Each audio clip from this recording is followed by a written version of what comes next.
Hey guys, welcome back to my channel. Today is another pregnancy update. It is going to be weeks 14 and 15. I have 16 and 17 to do this upcoming week. So I'll post another video next week. I am a little bit behind. The last 3 weeks have been absolutely crazy. We had the gender reveal, which we will talk about. Then we had a hospital stay with Ellie.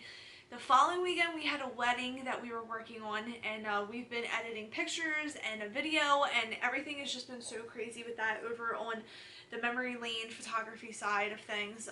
We've been just so busy, which I'm really thankful for. And newborns, everybody had their babies. Like, I don't know, it must be like the way the moon is or whatever, but everybody had their babies. So I have been playing with little babies nonstop. Like, it's been crazy. So yeah, I've been very busy. Mike's been busy. We've all been busy as a family with like Ellie and Adalynne. It's just been nuts. But let's go ahead and jump into this video. So we can start chit-chatting about the gender reveal and all of that. 14 weeks and 5 days, I think it was, or 4 days, something like that. We had our gender reveal, and it's another girl. I am like completely shocked. Like, guys, like, I really thought that this was going to be a boy. Like, I truly thought it was a boy. Like, I just feel so different than my other 2 pregnancies that I was like, this has to be a boy. And everybody, you can literally ask anybody around us. Mike wanted a boy. Mike will be the first one to tell you that he did want a boy. I did not care what this baby was. I am so happy with my girls that I told everybody that if it was a 3rd girl, I was going to be totally fine. I also told Mike prior to having this baby, I was like, we're going to end up with 3 girls. I just knew it. But here we are with 3 little girls. I'm so excited, like so excited. What?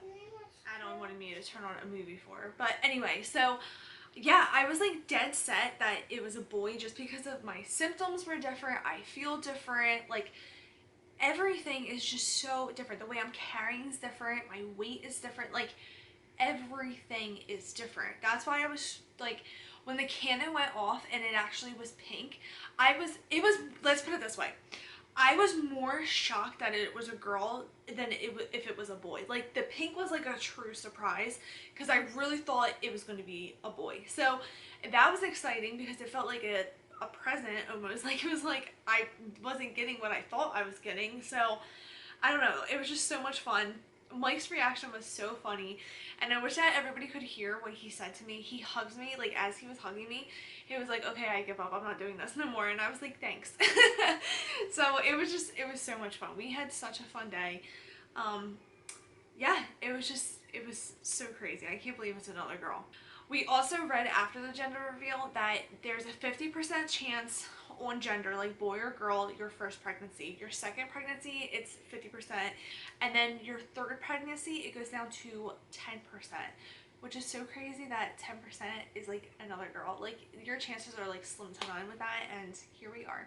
So after the gender reveal, Sunday, actually the gender reveal night, we noticed that Ellie was like not feeling too great. Like, she was like really miserable, crying, cranky, and she was constipated, which, if you guys know, Ellie has Hirschsprung's disease, which is totally normal for Ellie to have constipation every once in a while.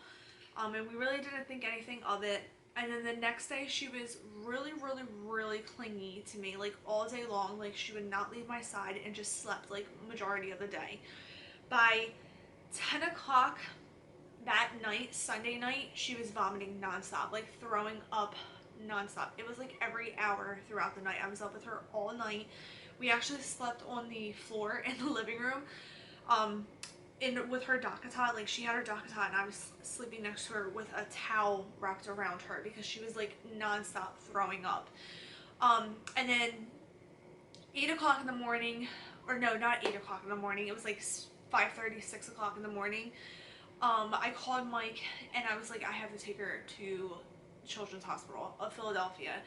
That's where we go for Ellie with all her Hirschsprungs and everything. So I called Mike and I was like, we have to go to CHOP.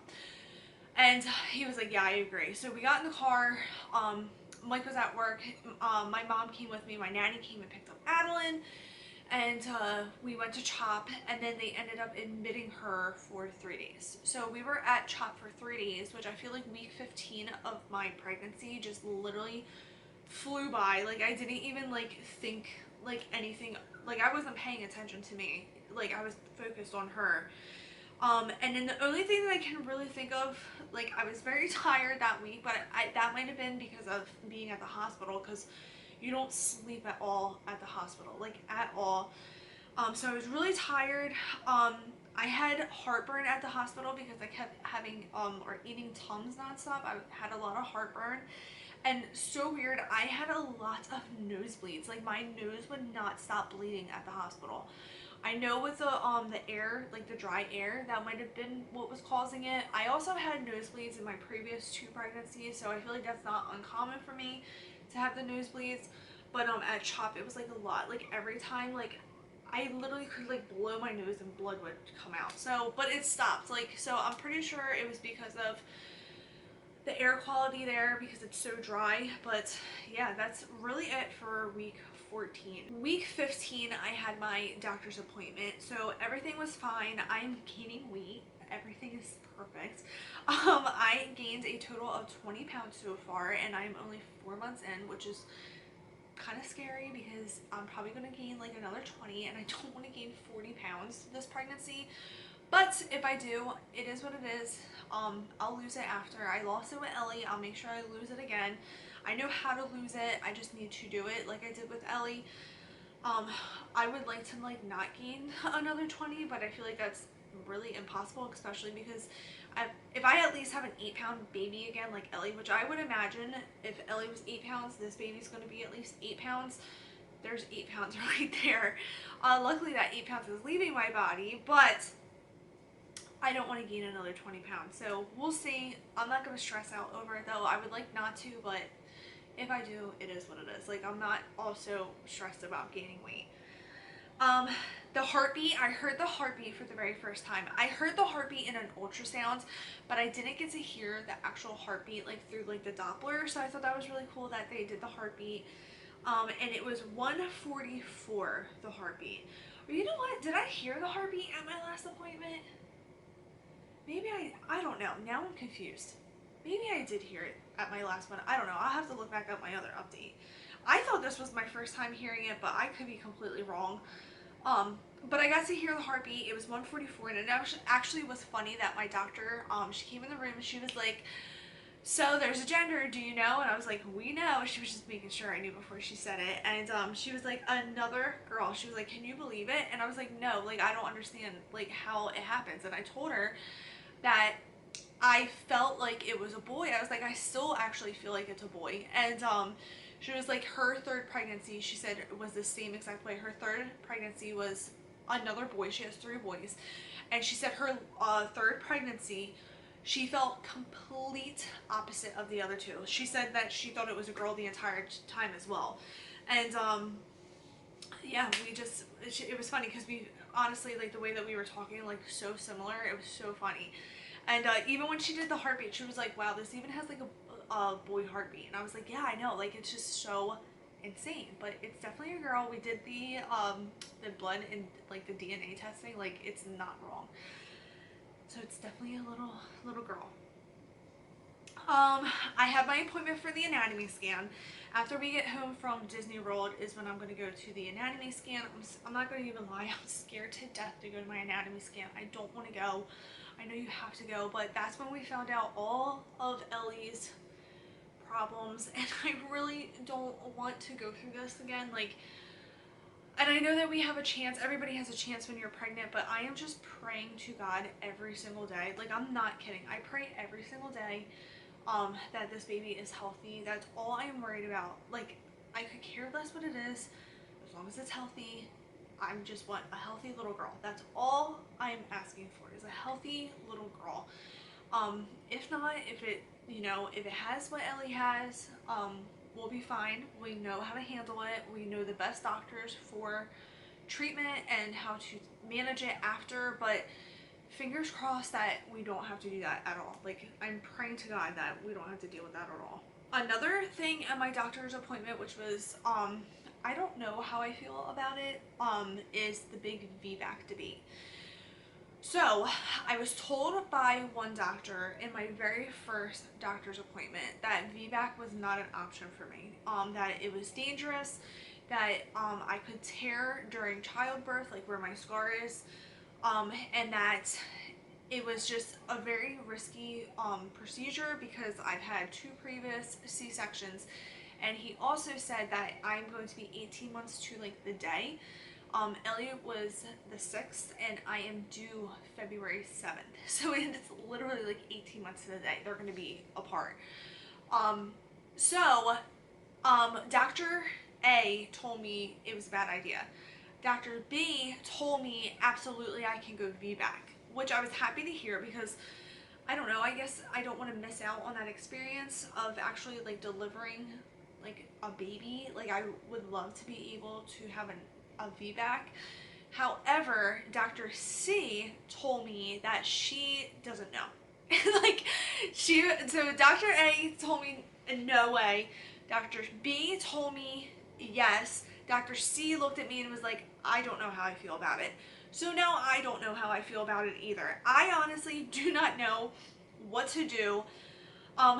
Both of my girls were breached. That's why I've had 2 previous C-sections. If this baby it doesn't flip, which I would imagine she's not going to because both of my girls didn't flip, so I doubt this one's going to flip. But if this baby does flip, I don't know. I guess I don't know what to do because I've been told yes, no, I don't know. So I honestly, I don't know. She did tell me though, because I told her what the previous 2 doctors told me. She said what happens in that circumstance is that they would all be on the same like track. Like all of the doctors in my office would know my case, my history, and they would make a decision together. So I guess I don't know. I guess we'll see if this baby flips, and then if this baby flips, then we'll worry about it. As of now, I'm not worried about it. If I go C-section again, this will be my 3rd rodeo. I'm not worried about it. It's weird. Like, I don't know what is the right or wrong answer with the VBAC situation. But that is it for weeks 14 and 15. Really nothing much went on. Very boring 2 weeks. And actually when I was watching my old, with Ellie, my 14 and 15 week video, I said the same exact thing, like very boring. Nothing was going on at all, which I rather have no news than a whole bunch of things. The 2nd trimester I feel like is always boring because like nothing really happens. It's just blah. 3rd trimester is spicy and a whole lot of drama, I feel like. So yeah, that's it. I almost forgot the most important parts of these videos. I forgot to show you guys a bump update, and trust me, my bump is getting big. So let me go show you my bump update. Okay, so my room is a little messy because I have been like abandoned from my room this week because Mike's on nights. So when Mike's on nights, I feel like I don't go in the bedroom at all because I let him sleep during the day, and then by the time he goes to work, it's like a disaster. But yeah, this is my bump. It's getting big. Definitely is getting there. This is it from the side. My shirt is actually big. It's from H&M though. It's actually really comfy though. I got it in a medium. I should have probably got a small for right now, but I figured it'll fit later down the road. But this is it. This is the bump. I am 17 weeks and 4 days today.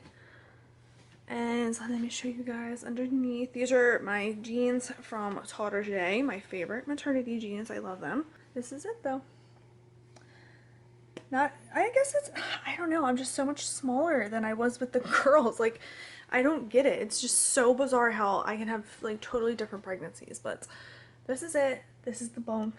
This is what we are working with at 17 weeks. I'm just gonna get so big at the end. I always get so big. I don't understand. I will see you guys next week for another pregnancy update. Please make sure that you're subscribed to my channel and turn on your bell for notifications. And give this video a thumbs up. And I will see you next week for 16 and 17. Bye guys.